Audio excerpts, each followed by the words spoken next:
What's going on, everybody? This is the episode 1 of the official Third Eye podcast. If this is your first time tuning in, we did record early stages of dating in the last episode. Go check that out when you can, not if you can, when you can. And so I am Nick, and of course we have the two other co-hosts here with me, Justin and Matt, Fist God, Sauce God. And so today we're actually going to get into being toxic and the explanation behind that and with that and what's going on with that. This is actually shouted out to us, so props to the person who gave us an idea. So we're actually going to get into a little bit of that. And first things first is we're going to identify some toxic behaviors and what being toxic is. So you guys like to chime in on what you guys think being toxic is. That'd be great. Yikes. I think being toxic, I'm not even gonna cap. I think it's just a bad learned behavior or a bad habit that you've picked up from people who have not grown emotionally or grown in a lot of different mediums. So that's, I think, at the base what I think toxicity is just bad habits or bad behaviors that were learned or taught from people who were emotionally, let me not say emotionally stunted, but from people who were stunted in some type of aspect. So emotionally, spiritually, in other ways. So you develop what is called a toxic behavior, or what we call as toxic. Yeah, I think that's a really good definition. I think the only thing I could add to that is any type of toxic behavior, whether it's to yourself or somebody else. You can be socially toxic, you can be romantically toxic, you can be toxic in your work environment, and even toxic to yourself, like what behaviors do you have within yourself that don't belong there and are contrary to your growth. That's a great example of toxicity. And I think that takes us right into identifying toxic behaviors. What do you guys think are some like staple toxic behaviors that you see a lot in other people? Definitely when it comes to dealing with a toxic person, I think number one that just sticks right out is so uncomfortable around them. You know what I'm saying? It's like I'm also always walking on eggshells. I have no idea what I'm gonna get. It's so inconsistent, and it just, like I said, it really makes me feel uneasy. It doesn't matter how old or young the person is. It's just like, bro, I don't know what I'm getting into today. But you can always really like feel the aura, or see it reflecting off them to the point where you haven't even said nothing and there's already tension like right then and there. So definitely that. I mean, usually these are the type of people or the type of behaviors that you'll see. You'll see a lot of people always playing victim, or never apologizing, or certain stuff like that. And like you guys said, this is stuff that's learned, but at the same time, it's like after certain events that happen, and they just keep doing it and doing it until the point where it's just natural for them. So if you guys got any other behaviors that you guys like to add, those are just some like right off the top of my head. Yeah, I think one that always sticks out to me is toxicity with people that are in leadership roles, because they don't know how to properly address the people that they may view as, I don't want to say less significant, because what does that really mean? Because what is a leader without the body of people that person is designated to lead? But like, if you're a toxic leader, you're looking at the people who you're leading as inferior or less capable, when that really just isn't the case. And oftentimes those people who end up in those roles of leadership, they're like, I'm the most qualified, I'm the most this and that, the third. And it becomes a sort of like, it becomes a condescending attitude that they have towards other people. And that's how you run people away. That's how you do the opposite of literally what Justin has on his jacket, building or being the village for other people. You can't build a village, you can't be a village if you're running everybody away. Shout out to Be the Village. So my dog Joe, shout him out. Yeah. Yes, Sponsorship. Yeah, so it's like that's really important, and a lot of leaders in any medium, like we were all involved in music. I'm still involved in music. We're all involved in music still, one way, shape, or another. Like whether it be work environments, like your boss, your whoever is above you in that chain, in the school system, in the education system, like the amount of times I've interacted with people who view like directors or principals or anything like that as just, incapable of working with others because of toxic behaviors that they have. Like, yeah, it's not a coincidence why people don't want to listen to those type of people. Yeah, I definitely agree with both of you, and I think the root thing that y'all kind of brought out of that is someone that just makes the environment not livable or not workable, or you're just not able to push through it or be comfortable or be yourself. So toxic behaviors in every medium, like you were stating, man, in the work environment, romantically, towards yourself, physically, mentally, all of these things that you could have affecting you just in any way that makes you uncomfortable or makes the area or the space that you're in uncomfortable. I think that's what can be considered a toxic behavior if it's a pattern within somebody that just makes you or other people uncomfortable, essentially. So that lead me to the next question that I kind of thought about the other day. But have you seen any toxic traits, behaviors within yourself? If you have, what were they, and how are you, or how did you, because some of them could be in the past now, deal with it? How did you learn from it, become better, and shed that, essentially? I guess I'll go first. Pretty sure this is labeled as toxic, but I don't know. If it is, it is. If it's not, it's not. Um, Definitely tend to shut down. Like not say anything, like not a word, not a peep, nothing. Um, and it could be for any reason. I don't have to be mad or upset or anything. Like nothing has to happen. Just kind of shut down. And at that point, I don't want to say anything. I don't want to talk. I don't want to listen.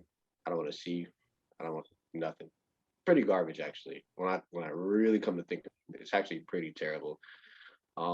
Definitely pushes people away that are actually there for you in the situation, or no situation at all. But yeah, definitely pushes people away. Um, and it just when I really think about it, it's really really immature. Because like I said, everybody wants to be adults until it's time to communicate, right? Mm. Everybody wants things, right? Until it's time to communicate. Everybody needs things until it's time to communicate, right? Why can't I get this? Why can't I get that? Why can't we work towards this? Why can't I build a relationship? Why can't, you know?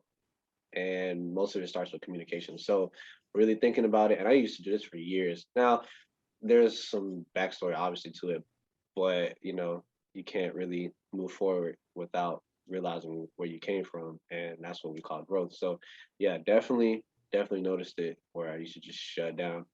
I say anything to anybody, and definitely think that was a toxic trait of mine for a while. I'm sure mostly some people can relate to that, but yeah, growing from that and moving forward to communicating.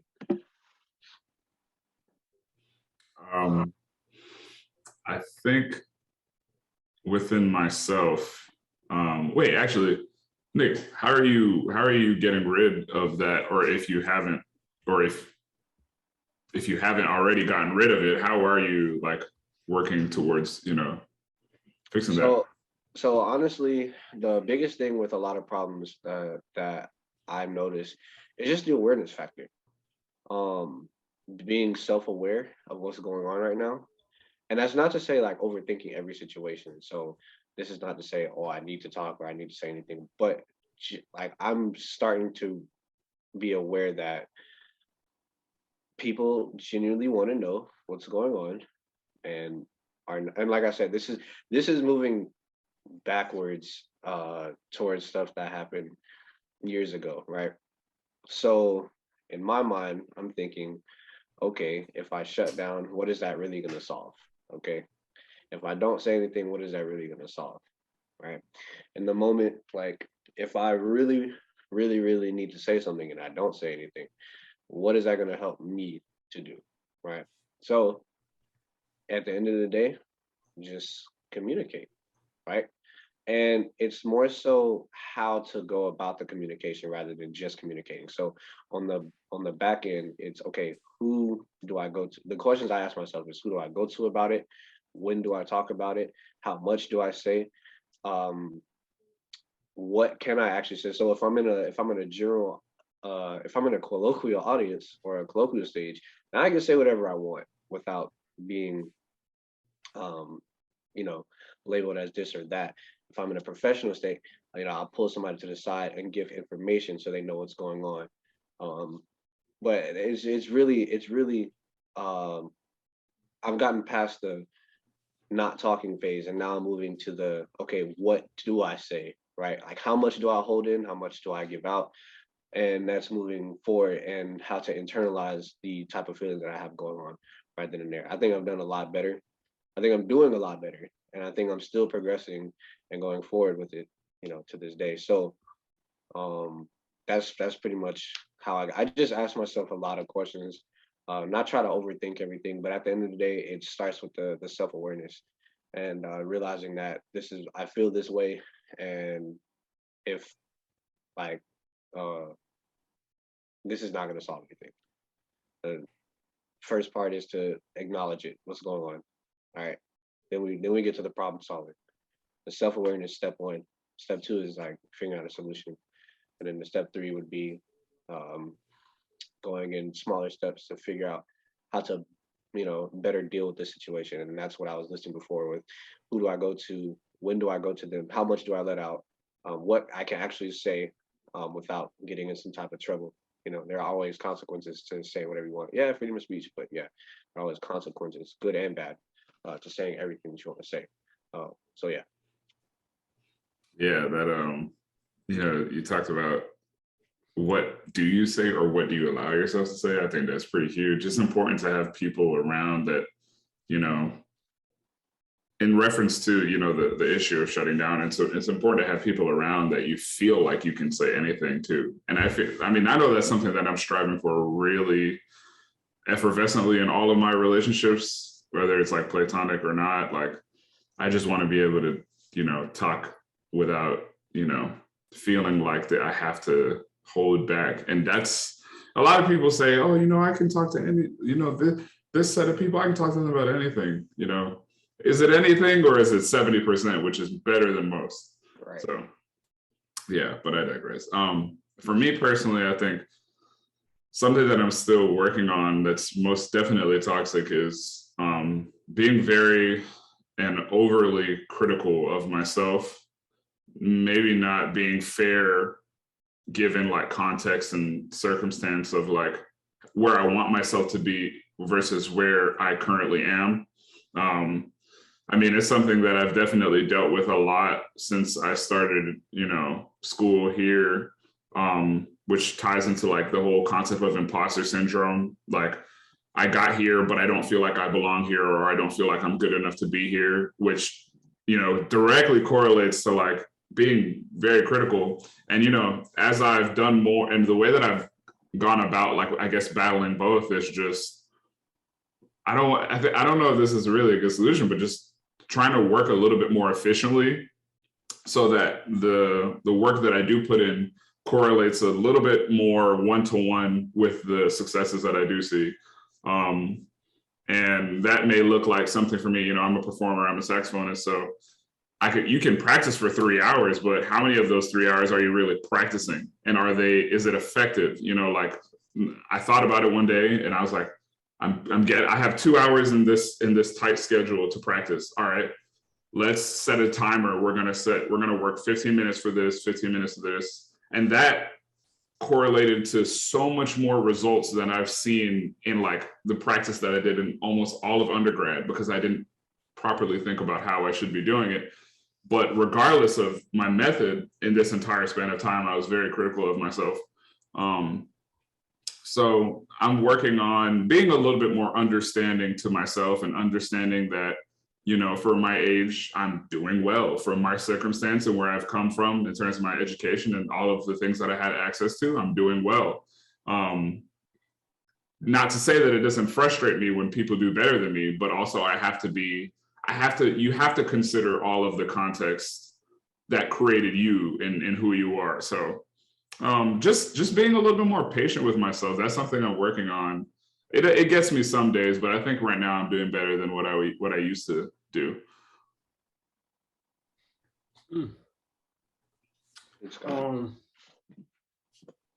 I would say my toxic behavior is I think we can do a whole different episode on like toxic behaviors and discovering them within yourself. But one of mine was also shutting down. I think my biggest toxic behavior that I had noticed within myself is that I do not like to allow others to like assist when I'm like leading something. And that is in my drive of one, getting it done, but two, it getting done to the highest fidelity. And that's just built around a lack of trust and having like a short leash with people. I remember it was one time at FAM when I asked somebody to go up to SGA and just secure a form asking the dates for something that we needed from them. And I was like, you need to get it done by 5:30. I think I told them like 11 or noon in the day. They said they had the time. I was like, okay, if you can get this done, this would be great. And I get to them after rehearsal. I'm like, hey, did you? And they forget. And it's like, okay, I could have just done this myself. I should have just done it. And that's just a lack of trust, like, and not realizing that they're human.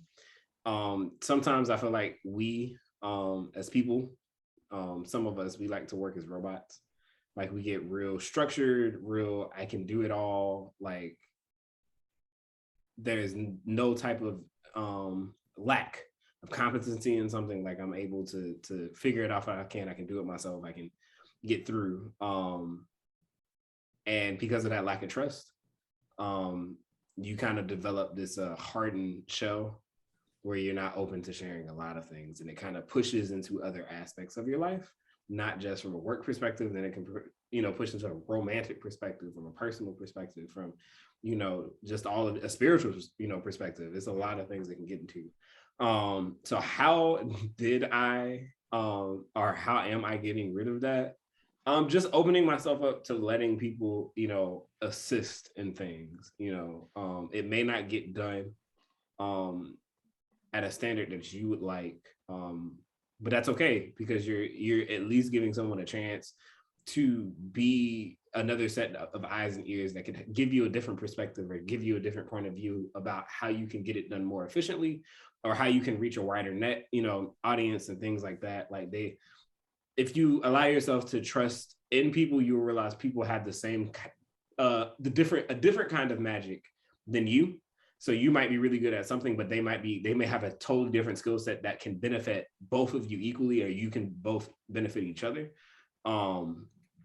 And I think if you allow yourself to give people that trust, then you're able to open yourself up to more perspectives, more points of view, more ideas, or different ideas, different kinds of, points of view that give you a perspective into someone else. Justin, you said something that really resonated with me when you were talking about trusting people and just giving them the chance to, regardless of if they make the mistake or if they get it done, but just giving them the chance. And it made me think of something else that I used to do, and I still may do to a certain degree. And I'm gonna do a little jumpy jump here. This is a big one. I think a lot of people do this. Yeah, man. I had this pattern of thought one day, and I said to myself, man, I really hate when people let me down. I really hate when people just like, I really just hate it, because it's like I can't do anything but feel bad in that moment. And it's like, oh, there's a very easy solution to this. Just don't give people the opportunity to let you down. And I thought like that for so long, and it really, really, really put me in a hole because it started to become like there was a cap on what I was letting people understand about what was going on in here, and the heart is right here, I think. I'm a music major. I'm a music major. Yeah. So it's like physiology. It put a cap on what people could understand about me. And as I get to this point in my life, I'm really craving more intimacy in my personal friendships and relationships. Yeah. And it's like people have gotten to this point with me where they feel like they know everything, but I'm like, there's so much more.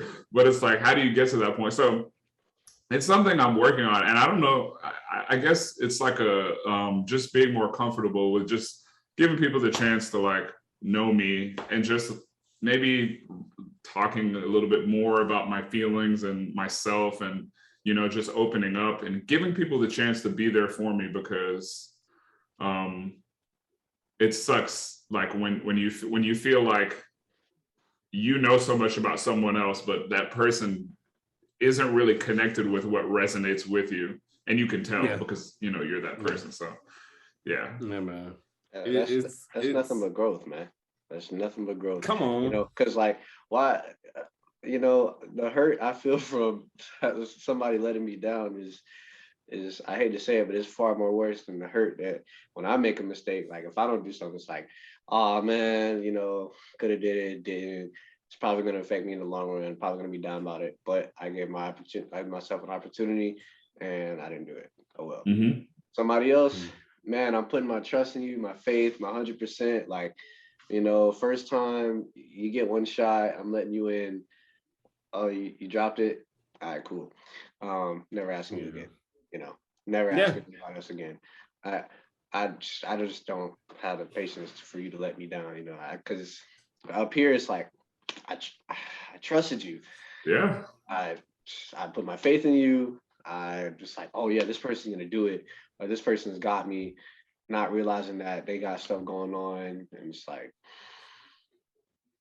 really hurt, man. Never again. Never again. This is my origin story. Dog, it's so funny y'all say that because what it does is, and I just thought about this now too, is, and I do it a lot. It's you start to plan for the failure, so your emotions just are already set. The feeling bad, and you're like, "Yep, I knew you were gonna let me down. It's cool. I'm gonna take my 15-minute break outside, and then I'm gonna come back. I'm gonna be ready to work because guess what? I'm good now. Like, because I've dealt with this before. Like, this is not new. Like, you start to create this like system like check when you get to that point of letting somebody in or trying to give them that like. Just a little bit, like you give them that inch and they take a mile, or you know, you tell them, I'm giving you this inch, do not take a mile, and they do completely opposite of what you say. You're just like, yeah, I was prepared for this. Like, so we're all good. I'm gonna take my little, you know, like 2-3 days. It's gonna hit me a little bit, but then I'm gonna readjust. And guess Never what? ask you for help again. Smaller, exactly. My circle getting smaller and smaller by the months, dog. And that, dog. I think that affects so many more of us than just the three of us talking about it right absolutely, now. Absolutely. And that's the purpose for the podcast. So this question, you know, lines up perfectly of, you know, what are toxic trends in our generation? And is our generation as a whole toxic? Yes. Look, first of all, I want to start with saying that it starts with the awareness, okay?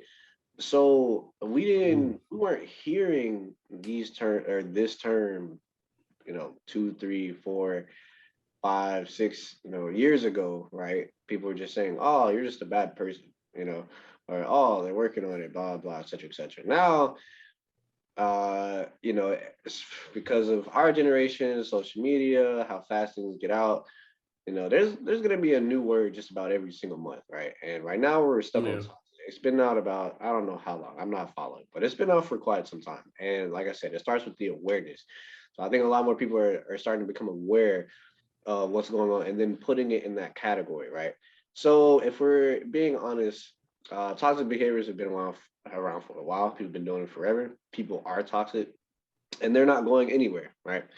But, you know, with social media, things start to get glorified, right? Things start to get used in a good way. You know, we're turning the negative connotations into a positive connotation, right?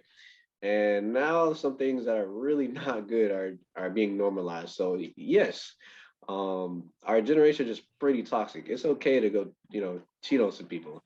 It's okay to literally manipulate somebody into doing something that you want and not for the better of this, because manipulation is not bad. Manipulation has a negative connotation, but manipulation is can be a good thing when it's for the good of everybody, right? It's nothing but influence, right? But yeah, we got some. Well, I'm not gonna go that deep into it, but yeah, there are a lot of things that are not so much on the good side, right? That are being glorified, right? And it's like, oh yeah, it's toxic. Yeah, it's okay to be toxic. Stay toxic, kings. Stay toxic, queens. Stuff like that. And it's not okay. Our generation is definitely toxic. And it's funny to a degree, but it's actually really sad. Yeah. It's really sad. So I'd like to touch on, you talked about awareness, and people being aware of being toxic. I think that genuinely the issue with our generation, and it's really not just our generation is really just kind of dictating what's trending right now. So we look a lot more guilty because I feel like this affects all people. Right. I think it's just a people thing. I think that we just lack self-awareness so extremely. Nobody sits there and thinks about, what did I do in this situation? How did what I did, I think that makes sense, affect this person emotionally or physically or mentally? Nobody cares. It's ridiculous. And I guess during the pandemic, maybe really, I'll say really in like 2019, when I started to step into like a lot of the larger leadership roles that I had, especially in the 100, I had to be self-aware, because if I was in front of the body of people that I was leading and I said something off, the body language was going to show it. And then I can either disregard that and be like, I can just say that again, or I can use that example and be like, okay, you might have said this and it might have turned some people off. Let's figure out a way to turn what you have to say into something that's a little bit more digestible so that you can get this body of people to move. And like, that started to make me think about my relationships differently. How did what I just did, I said this again and I still don't even know if it functionally makes sense. How do I know if what I just did, okay, it doesn't make sense, affect the people around me, especially when I had roommates? That was huge. Shout out to 1931. Like it was just, it's like you have to think about that. And I still do have a lot of relationships with people who aren't self-aware, and it hurts me a lot. And I've kind of like pulled back, but I've also addressed it, because you can't just expect someone to change without, communicating it. But like, I've addressed it, and I've been like, I've said, I don't think that you're considering my feelings here, or how what you could have done may have affected me. And our generation does that. Nobody cares anymore about what they're doing and how it affects other people. And then, you spoke about what's trending, like what's normalized. I mean, come on, bro. Ever since 2018 and the City Girls wave started, I'm going to go there. The City Girls wave started. And now look at where we are. It's not like we just said, okay, this is wrong, we're not going to do this. And I don't want to generalize just the City Girls, because now it has turned into the City Girls and the City Boys. So it's like we're all guilty. It's not about one gender or another. It's about the behaviors as people. It's totally independent of gender. Toxicity is toxic regardless of who does it. It really doesn't matter. So it's like that stuff is being normalized. Oh, being with one person and then getting with another person, and then, oh, what did you think that this was? We were just hanging out. We were just doing this, and then now you may have potentially turned a good soul into another, womanizer, or whatever the case may be. Like, this is not okay. It's not okay. But you know what? I'm not here to judge anybody's choices. I'm just saying it's toxic.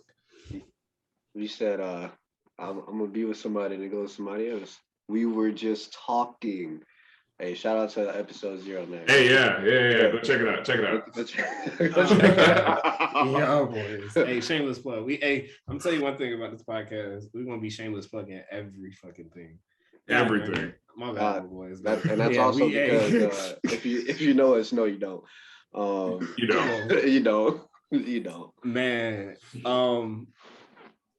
I gotta say everything is toxic, unfortunately, nowadays. Like it's very hard to delineate the lines. Kind of like what you said, Nick, because things that are toxic, some things that we will consider toxic are now being celebrated, and things that people don't consider toxic, are actually, or things that people consider toxic may not actually be that bad. It's just now we've lost the line of what should be celebrated and what shouldn't. I will say, I do not think our generation is toxic. I think we're just a product of the past. And we'll get into that. I'll get into that answer a little bit more, in a little, but I think we're just a generation that now, like Matt said, creates what's viral and what's not. You follow the wave or you ride the wave, and the level of self-awareness is gone. Like that, like having it in more people has kind of gone away because we watch, a screen essentially to tell us what's cool and what's not.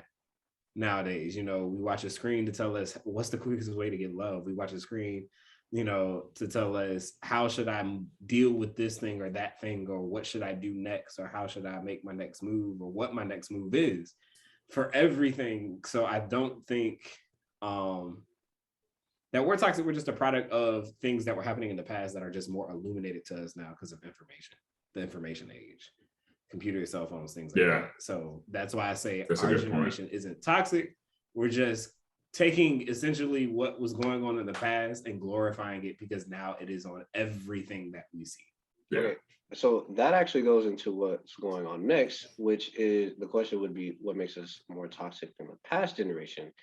And so if you're saying that we're not toxic, but we're just a product, right? Doesn't that go back to the previous generation beforehand who did not have that access? Because hear me out. You say we're not toxic. I think we are, but I think our generation before us is just like disgusting when it comes to it. Because right, they've been conditioned for so long, and you know what? They just think it's normal. So then they bring it to us, right? And in this situation, I'm going to talk specifically about parent to child, the relationship between parent and child, right? Mm-hmm. So a lot of things that they had going on, right? They used to talk to their friends, their other family members, and they used to be like, "Oh, yeah, well, this is normal because it's going on." And then they get their product, but they don't have anybody to talk to. They just think it's normal. And then they get us, the kids nowadays, and then they're doing the same thing. And now that since we're aware of it, now we're calling the generation before us toxic. A lot of things that they're doing are toxic, but they just think it's normal. So, I just wanted to bring that to the table just a little bit before, and that's actually not answering the question, but and I guess going back to the question, what makes us more toxic than the past generation, or better yet, how much of that was passed down to us, right? Yeah. So let me, Nick, since you helped illuminate some things to me, hashtag stay enlightened, stay illuminated, self-awareness. But I will say, let me say, the reason that we are toxic is because we are a product of our last generation. Let me reword that a little bit, because I did say we are not toxic, but we're a product of our last generation. But I guess the reason that the toxicity has been passed to us is because we are a product of, our parents. We're a product of the world, essentially, that we're born into. So yes, the world has changed, but one of my favorite quotes is, the more things change, the more they stay the same. Like, just because we call it toxic, it was labeled something back in 1990. It was labeled something back in 1980. It was labeled something different back in 1970. Jive turkey could have been you being toxic. We don't know what the terms were, what, the ebonics was, for lack of, of words. Back then, what the slang, that's what it is, what the slang was back then for these same terms that we've developed the slang into, right?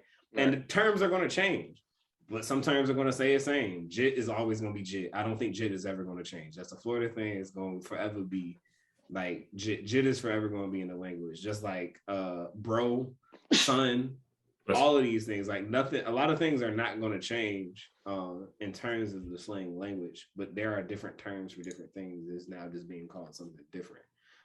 So how much of this was passed down? I think a good chunk of it was passed down. I think what has happened, and I hate to say this like this, we have seen the evolution of toxic. That's all it is. We have evolved it into more ways, into different ways, into worse ways, into, you know, hurting in more ways, being worse in more ways, doing those kinds of things. I think the foundation was already laid when we were birthed on this planet for all of us. The foundation of being toxic was already there. We just now, I think each generation just develops it into its own thing. So like what was toxic to us, by the time we get to 2040, some kid gonna do something real wild and we go like, God dang, like we ain't never think of nothing like that. And it's just because that generation has evolved what we thought was something really bad and made it even worse. You know, as things get better, things also will get worse. You know, like as things are used for good, things will also be used for bad. So like, I think it would just continue to evolve on both sides. As technology evolves, the reasons that we use that technology will also change. It will also evolve. So, you know, just like there's good for technology, there's bad. And I think the foundation that was laid before us from the past generation is what guided us into being more toxic and evolving what that term is.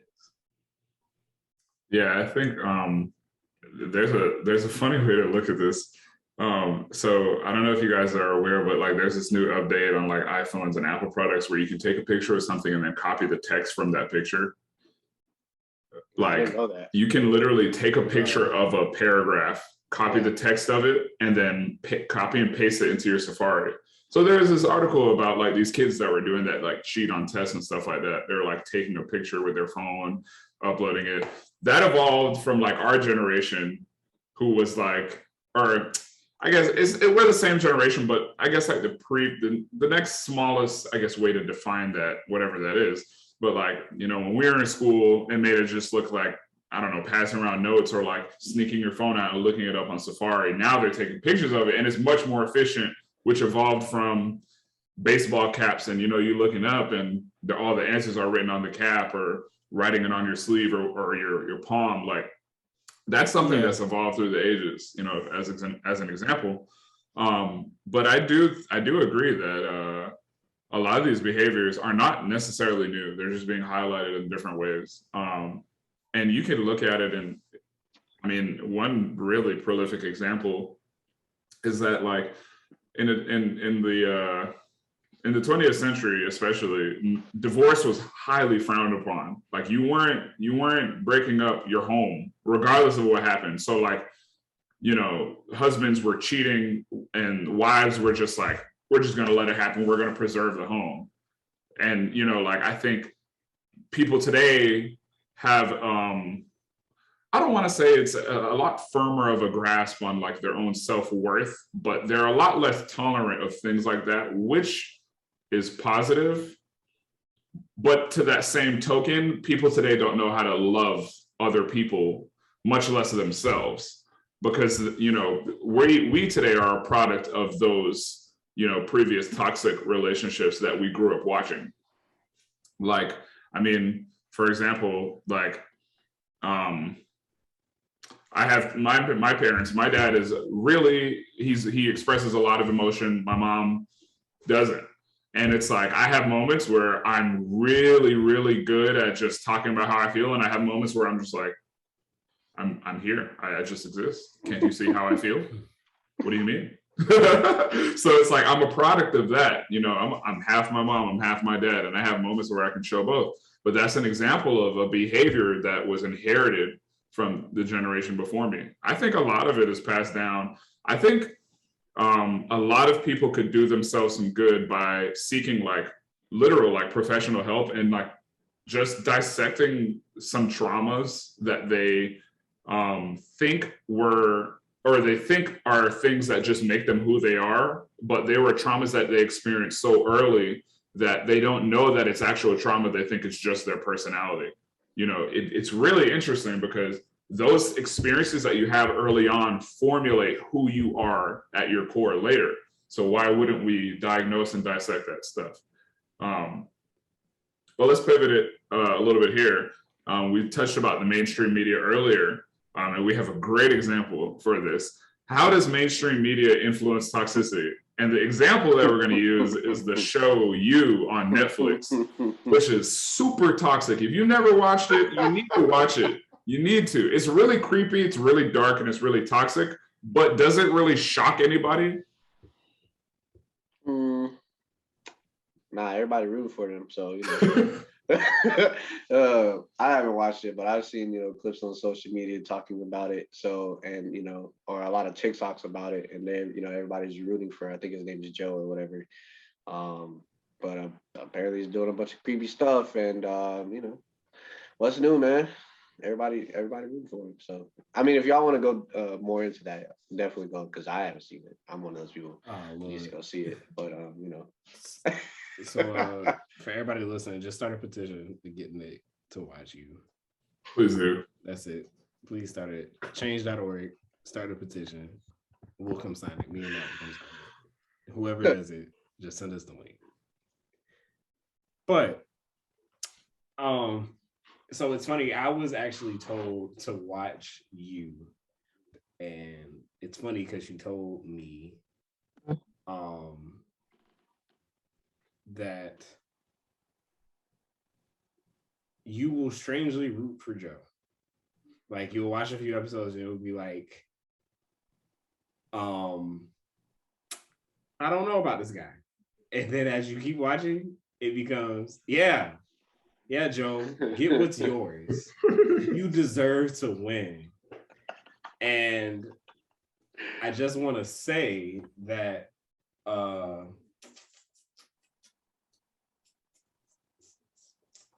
that happened to me. I became a Joe rooter. I became somebody that wanted to see Joe win. And it's only because you connect to a piece of him. And it's the hopeless romantic piece. Like, he is somebody that is just like the rest of us, that is out here looking for love and trying to find it. And while he has some pretty fucked up ways of going about it, he is just trying to get what the rest of us have or what we're trying to get. And guess what? If that's what you're looking for, you're going to root for that man. You're going to root for that man because you see a piece of you inside of that man. That's why the show is called You.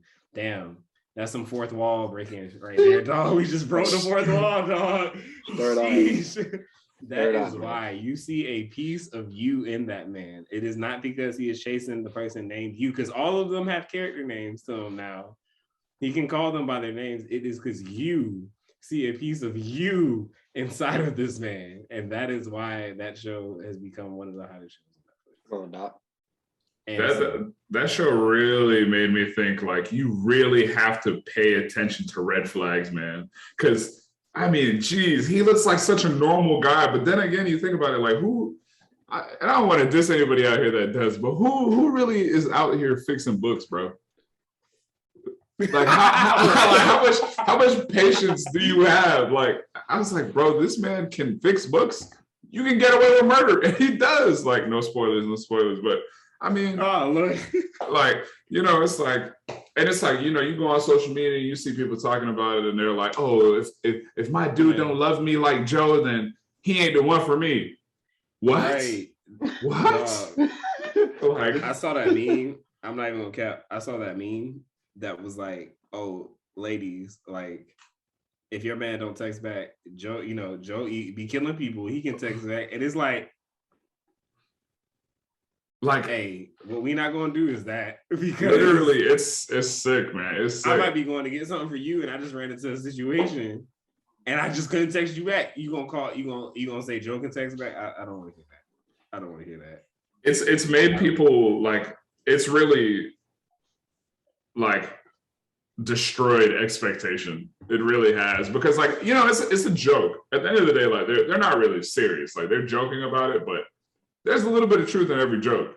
And they're like, wow, like, look at the energy. He's really stepping. Like, that's the type of stuff that I feel like people say, like, nah, man, nah.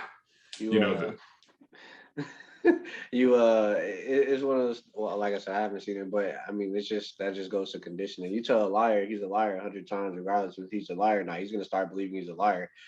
So you hear, yeah, if my man don't love me like Joe, you start hearing that 100 times. It's like I like, damn, I really need him to, you know, love me like that, or it's not real. You run into somebody who doesn't do quite as, what this guy does or X does, and just now it's just creating a trend and a pattern, and then all of a sudden now you're labeled as crazy. So because Nick, let's be honest, like I said, I haven't seen it, but what I've been hearing is pretty wild. So if you want to love like that, you're pretty crazy. Crazy deserves you. So yeah. Facts. so Nick, I'm not Yo. gonna cap. Yo. For the first half of that, you sound like Boomhauer off of goddamn King of the Hill or a goddamn auction salesman. Right, he was like, if you what the do, and I was like, bro, this man is talking, bro, you was speaking for real, but you did it so fast, and I was like, how is this man able to put, like, you said a tongue twister perfectly fine, and I was like, bro, how did this man do this? Like, I was taken aback. I just want to say that's a talent, dog. I just want to say that because I was listening, but I was like, damn, that nigga said a tongue twister and got that shit perfectly. Shout out to the trip, man. That's who I work for. I'm speaking like 40 miles an hour. Taking 5 guests at once. Hey, shout out to the trip. So big shout out. Never been to the trip? Go ahead and get you a glizzy, man. But moving Us? anyways.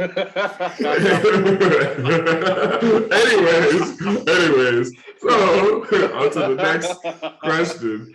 Do our friends enable us to be toxic? And this is general. So like we're speaking, like you guys can answer this, or we can answer this as it pertains to like our own intimate friends, but also like generally on the broader scope of like people in general. Do their friends enable them to be toxic? Nick, you want to shoot first? Or absolutely, absolutely. Because I'm gonna give an example, and I have a bunch of guy friends that have rooted for me, and when I really think about it, it's like I should. This goes back to one of those things where I should just communicate, right? But I'm definitely going to be the bearer of bad news to say that I have let my phone die, right, for a certain reason, right? So say I'm on FaceTime. All right, so say I'm on FaceTime with said person, right? Obviously significant other, right? I don't want to be on FaceTime, but I'm not gonna say I don't want to be on FaceTime, right? And then I tell my bro, like, hey man, I can't do it, bro. I'm gonna let my phone die and just go do whatever. And he's like, yeah, man, just go for it. I get it. I've been there, but you can't say it because then you don't love them, then all the other stuff. And when I really think about it, it's like, I could have just said, hey, I'm gonna go now. And that could have solved a lot of things. But no, I'm just gonna let my phone die and it would just go from there, which causes a lot more uproar. But my friends are also like, yeah, just go ahead, do it. I get it, blah. And I'm just like, wow, we're pretty garbage, bro. we're pretty garbage to be all on the same wave about that. When you think about, and if you know me, you don't. You don't. But I have my reasons. But that goes to just show that just as easy as your friends are able to call you out on it, they're also willing to go with it just because they're your said friend, right? I do believe that a lot of your friends are going to be a mixture of what makes you you, right? You're not going to hang out with anybody that makes you feel uncomfortable or that doesn't remind you a little bit of themselves, right? So with that being said, like I said, as easy as it is to enable your friends to be toxic, it is also just as easy to call them out on it and be like, it's pretty garbage. Like you're being pretty garbage about it, or you're being pretty bad about it. And I definitely think that calling people out on it is, helps. It helps in the long run. Like it helps right then and there. When you call somebody out on being toxic, it really makes them think. They're gonna be upset, but it really makes them think. And that goes with pride or lying or not apologizing, being inconsistent, being manipulative, like playing victim. Like when you call somebody out on something they regularly do, or just do in the moment, like it's gonna make them upset, but it's really gonna stop them in the long run of like continuing that habit. So I definitely think you should not, you know, enable your friends to be toxic in the long run, because it's just not gonna be good. You're gonna let a lot of things slide, and it's like you don't want that person to become somebody they're not. So yeah, that's my spell on it. I'll definitely say the people that I talk to about the inner mechanisms of my mind, if you got the reference, you're goaded for that. But the people that I talk about those type of things, they are the type of people that would tell me, all right, Matt, like you probably shouldn't, do that, or whatever the case may be. I have very few people in my life that I feel would actually tell me if I'm out of line. I have a very assertive and powerful personality. I'm just very sure of myself. And I don't know, I guess people aren't honest. I guess I'll say that. And I'm a very honest person. So like, I'm not the type of friend to enable someone to be toxic. So if you ask me a question, you better be prepared for the answer for it. If you ask me for my opinion, you better be prepared for it, because I'm not going to give it unless you ask it, because people hate unsolicited opinions. I get that. But when you ask me for it, I'm be like, yeah, no, you're definitely out of line, or you're definitely wrong, or maybe we should look at it from this lens, So, but on the broader scope, do people's friends enable them to be toxic? Of course they do. Like, that's why we're stuck in this perpetual circle of like everybody thinking that everything that they do is 100% right 100% of the time, and they're totally justified in doing whatever it is, that they're doing. Like, there are people who genuinely believe that they've never made a mistake in a relationship, or socially, or any type of relationship, and they're like, I'm single because I'm just single. That's just how that happens. Don't be delusional. Don't be delusional. Like, and that correlates right back to what I was talking about with self-awareness. If people really thought about what they were doing and how it made others look at them, or how it affected other people, you'd be a lot more successful in your relations. I want to say, because we're going to start reading this book. I don't know if this is the book that we're going to read, but there's a book that I've put forward for us to read called Relational Intelligence. I'm sure it talks about that in this book, but like, don't be that friend that enables your friends to be toxic. If they ask you for an opinion, like, give the right opinion. Like, be truthful. I agree with both of y'all, and I think I want to highlight on something you said, Nate, about being around a certain group of friends, or certain groups of friends that kind of enable you in a way. I think one thing that we fail to realize is that we make friends with people at specific stages in our life, and when we grow out of that stage, the detachment from that person is because they might still be there as you're growing, and y'all are just going in two separate directions. The people that kind of stick with you as you are matriculating through your life are also growing along in in their own ways, but it's on the same level. So I think people fail to realize that a lot, is that sometimes you'll lose friends because of distance. You'll lose friends because of things like that, because you move away, because you go to a different school, stuff like that. But if there's someone that has always been around, or someone that like goes to the same school as you, or is around you in other things, and y'all just kind of break away, most of the time it's because of that. It's because y'all just, like, the level or the understanding of growth is in two different places. But yes, I also agree that friends do enable us to be toxic, because sometimes they see the toxicity in themselves, and if they see a situation, I do this shit all the time with my really good friend Grant. Shout out to Grant. Shameless plug. A master's level engineer. Jamaica God. But oh yeah, Jamaica Funk himself. The maestro. The myth. But one thing I would realize is that he'll have a situation, or we would have situations where we were talking to girls, and Grant, most of the time for me, is my litmus test if I'm doing something that is too far, or just right, or because Grant's really, really disciplined. Grant's really, really honest. So he'll tell you if like you jumping in the deep end and you doing something that's just out of character for you, or nah, like he'll tell you if the paper is hot, if the paper is warm, or if it's cold type deal. And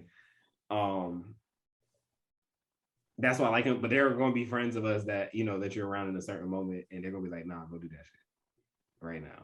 Yeah, it's because they see that shit. If they were in the position to do it, they would do it 10 times out of 10. But since they're not, they're going to push you to do it because they want to see the outcome.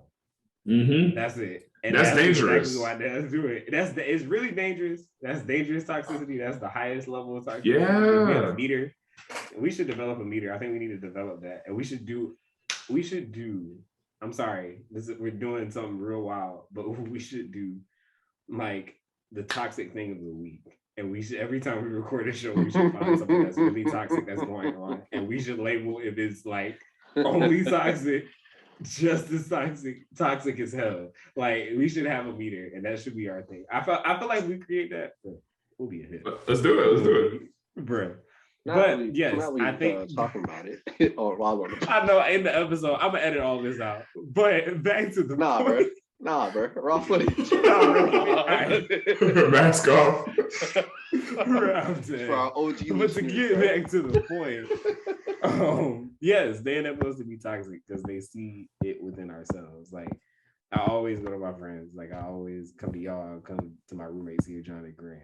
Like I will always ask before I make a truly toxic decision, because I be thinking about it in a moment where I'm like, I could really just say yes and just like fuck the shits and just make this toxic decision because I do want to see how this plays out. But nah, if I'm like serious about it, it's like I gotta confide in some people and ask like, hey, is this toxic? Like I'm thinking toxic and I just want to know, is it toxic or we writing like that awareness kicks in, man. That's pretty much all that is. It's the awareness. That's all it is for real. Awareness, and then the awareness, accountability from your friends.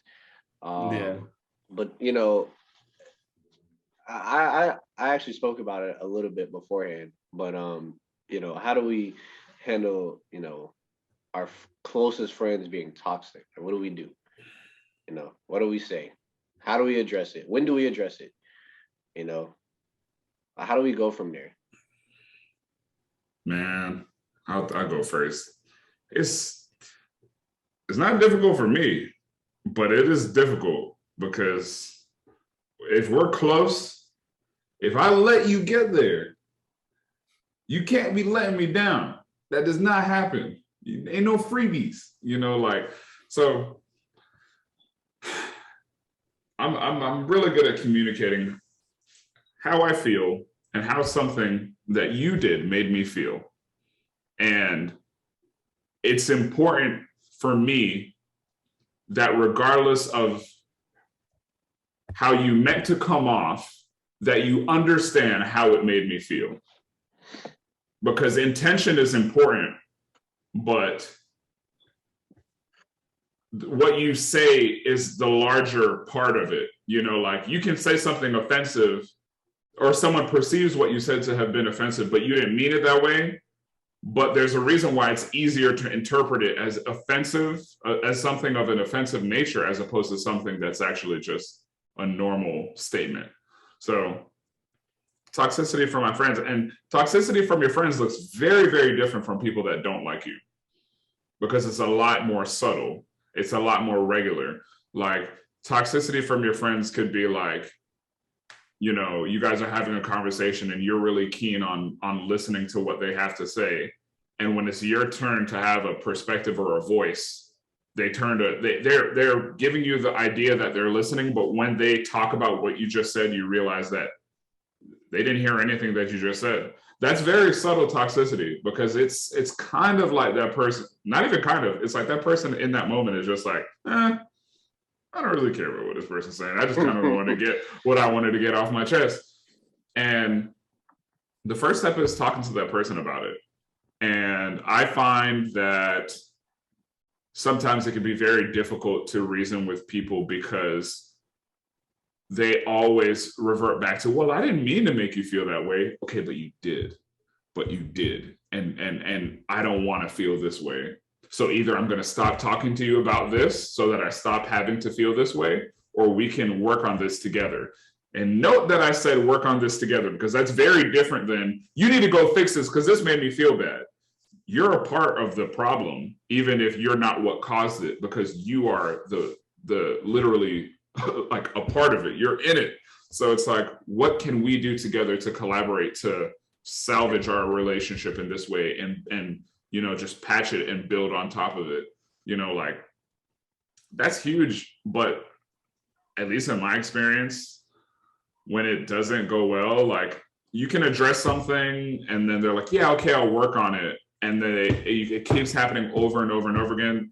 There's a very fine difference between being patient with that person and being patient when there's clearly no progress happening, but they're saying that they're working on it just so that you can feel better.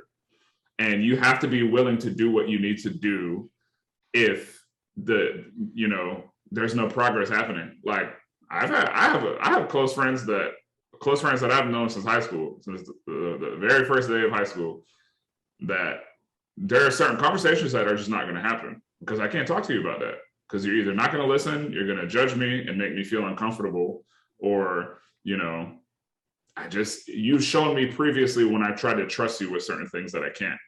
And I hate to be so strict with it, but, you know, the person that cares the most about me is me. And that may sound a little narcissistic, but it's really, I don't feel like it is, because we kind of have to learn a little bit more about how we should love ourselves. And a lot of people are very keen on studying the idea of loving somebody else, but how are you allowing the people in your life to treat you? And how does that ultimately affect you when you're behind closed doors and just by yourself? So don't tolerate it. It's a level of self-respect. That's yeah. Self-discipline, self-respect. What you're going to allow for, or what you're going to allow to yourself, for yourself, what happens to yourself. Because at the end of the day, you got to take care of yourself. But moving on to Justin.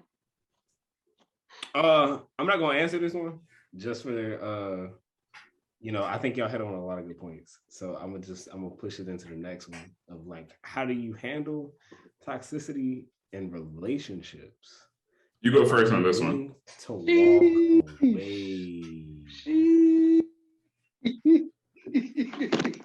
Wait, who going first? Me? Yeah, you. Yeah. Oh, I thought you was talking to Nate. No, absolutely man. not. No, that's you, Sauce God. Man, I gotta lay back on my couch, man. Call over. Right. Pull down the armrest for this one. Right. So, Jesus. I guess, yeah. I mean, hey, this could be a whole episode on its own, but I have been in previous relationships that had a high level of toxicity. And it's something that I had to realize was from both sides, and I'll get into that a little bit. But for a long time, I would allow myself to think that it will get better, or that person will change, or they'll understand, like, that this is not healthy. And it never does. And Matt, I loved that you said the person that cares about you is you, because that isn't narcissistic, that's survival.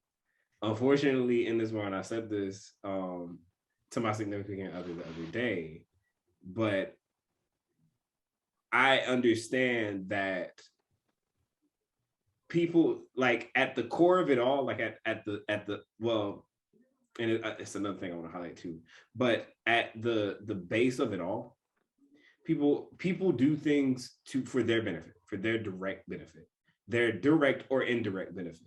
So unfortunately, we all have friendships, and a lot of friendships can be genuine. A lot of friendships could just be because they are able to do something for you or help you or assist you and things like that. And even in our friendship, sometimes we have to tug on that just a little bit, because there might be some things or different skill sets that other people have that you just need help with in that moment. And it's not what makes the difference between you having a friendship for the benefit or using the benefit of the other person and having a genuine friendship is when you're able to equally do it, and you're able to understand from each other that, like, I appreciate you in more realms than one, and I will call on you to do these things, and just know I call on you for these things because I expect that you're going to call on me for it. And once you have that level of understanding, it creates very great friendships that allow you to know that if you call on that person, it's going to be with the same intensity, the same, the same attention, level of attention, the same level of care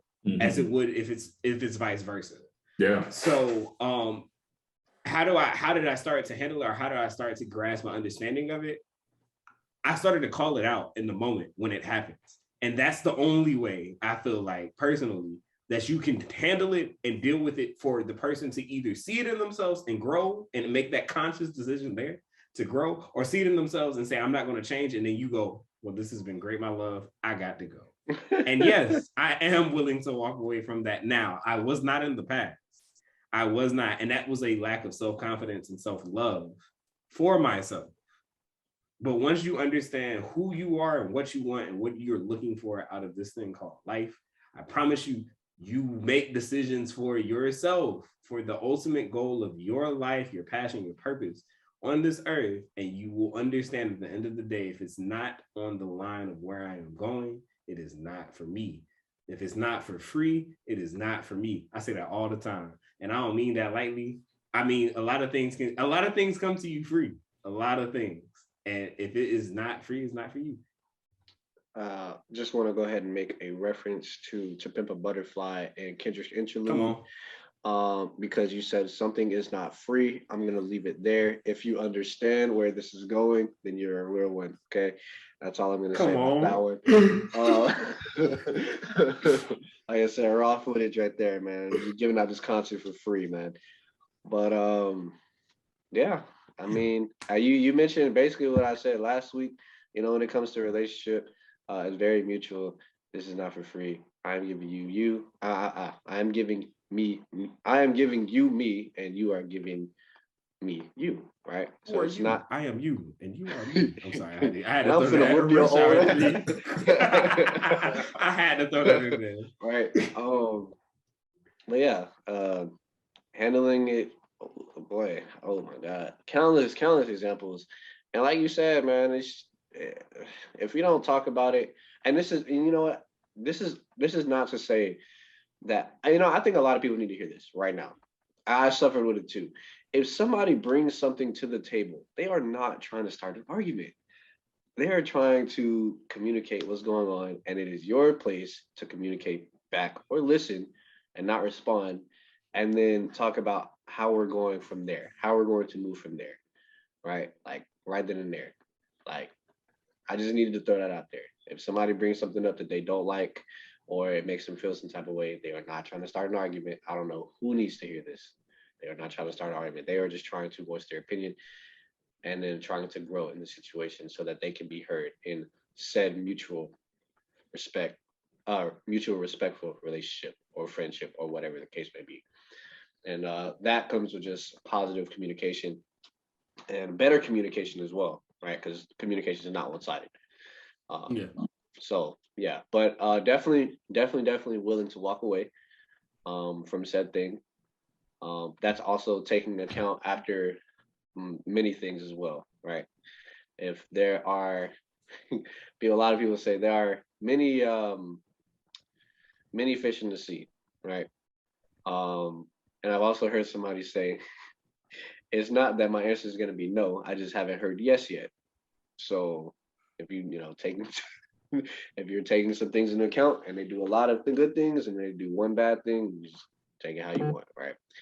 But yeah, definitely willing to say yes. Definitely handling toxic behavior in the relationship is as good as early as possible, because like you said, you got to address it right then and there, or it's going to keep happening. And you're going to put yourself in a continuous conundrum of, I'm upset, this person's not listening, this person's doing this, I'm doing this in return of that, and it's pissing me off even more. And then now you're just butting heads, clashing, and now we both want to kill each other. Right? So, yeah. But for the sake of your peace, male or female, male or male, female or female, I have to put that in there. Right? For the sake of your peace, your self-respect, your self-love, it'd be best for you to walk away, regardless of how you feel. But yeah.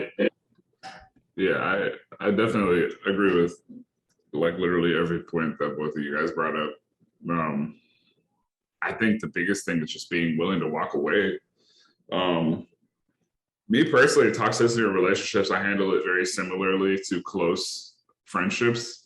We're going to talk about it. I'm going to address it, just as you should if it was me, with a behavior that I had that was hurtful or harmful to you in any way, because I want to know, I want to be the best version of myself for my partner. And that's important because if we're not representing each other at the highest level, or just really investing in that, what takes to build such a partnership, then what are we doing? Like I spent a lot of time in the past 4 years, like single, and it wasn't by choice, but it just kind of just happened to be that way. I would get into, talking stage, boop, falls apart. We just watch, repeat, whatever the case may be. And I, it trained me a lot, I guess, introspectively. I had to do a lot of thinking about what it was that I may not have been doing, what red flags that I have, what were the trends and red flags of the people that I was looking at, and I think a common theme that I had to learn, that I learned recently within the past 2 years, was being able to walk away. And I think that comes with a lot of trouble because a lot of people don't understand what it is that they're worth.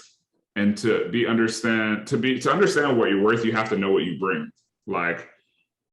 And I don't know at what point did I come across this pattern of thought, but for me, when I would get to a certain point of a relationship of addressing something, and it was just not getting better, and it just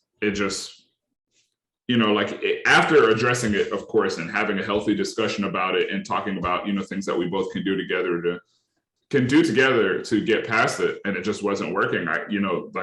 You thinking about how at that point it's draining you. Do you continuously be patient with no evidence to it getting better, or do you make the decision for yourself to move on for someone who may put in a little bit more elbow work, to give you that assurance that, hey, this is difficult for me, but I'm working on it for you because this is what this means to me, and that's a very hard crossroad to come to. And I think that's how a lot of our friends, our peers, colleagues, whatever the case may be, end up with people that they don't love, because it starts to become cloudy with the whole time thing. Because at what point do you say, okay, I like 70% of this relationship, but it took me 2 years to figure it out. Do I want to sacrifice those 2 years?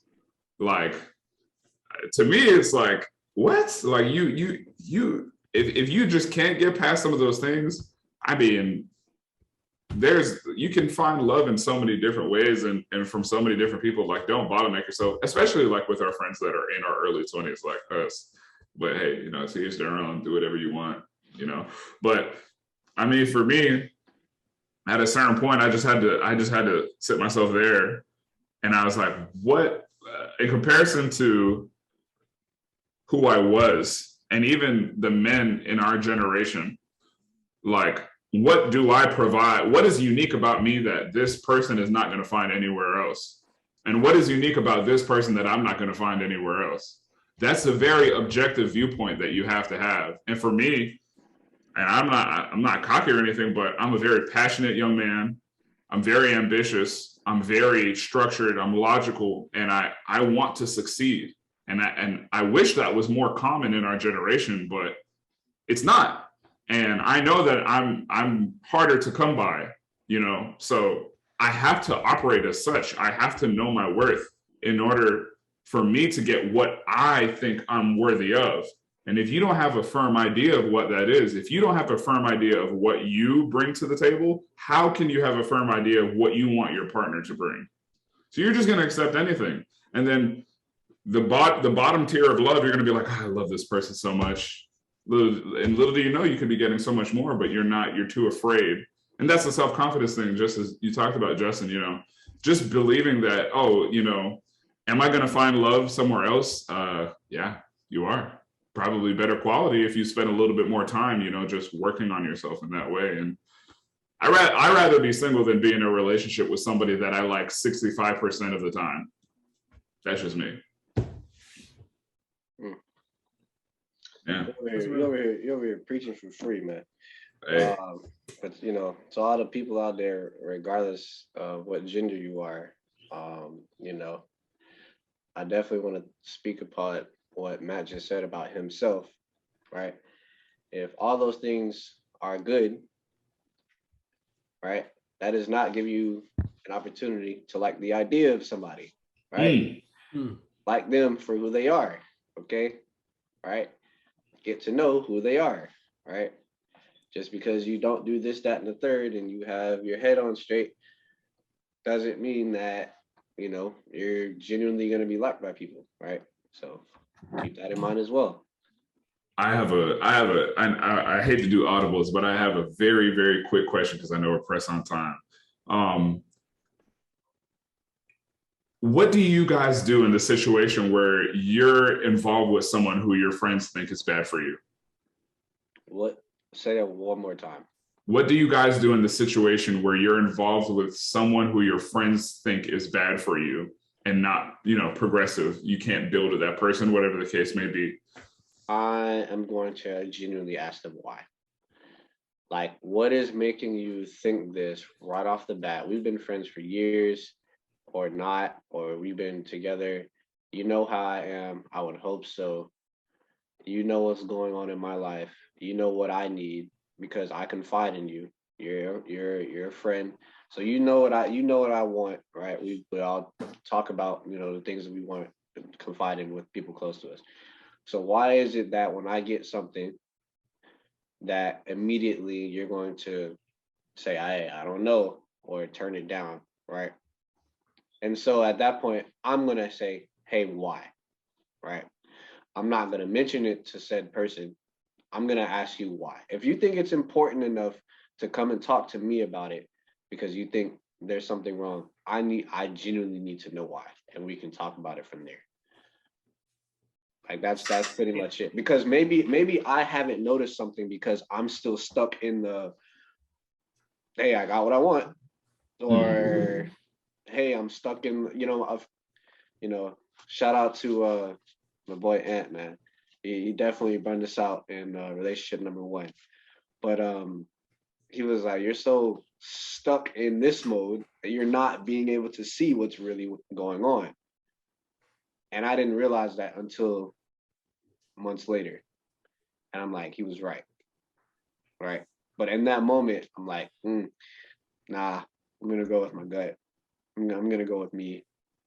And at that point, it's like, okay, I have to realize that people genuinely do want better for you. So in this situation, if we're speaking just about close friends in general, not just a random person off the street, right? If we're speaking on close friends, I'm going to genuinely ask you why. And there's something you probably see that I don't see. I'm going to give you the benefit of the doubt. I'll say, at least for me, I've been in situations where my close friends, I separate with somebody who they think is perfect for me. And I'm like, and they're like, why, you're going to end up back with this person. No, I'm not. So like, I don't double, let me not say that. Very rarely do I ever double back. Very rarely. And it's like, because my friends have made some very bad calls about who I should consider being with down the line, when I'm in a relationship with somebody, it kind of makes me look like, what are they really seeing? But still, I take it in as perspective just to consider, because I'd be foolish to not allow someone to have a perspective, but I'd also be foolish to let them dictate what my perspective actually is. Correct. Very, very, very, very, very correct. And I'm happy you said that, Matt, because that was going to be like my response to you, Nick, is that unfortunately, this entire thing is trial by fire, right?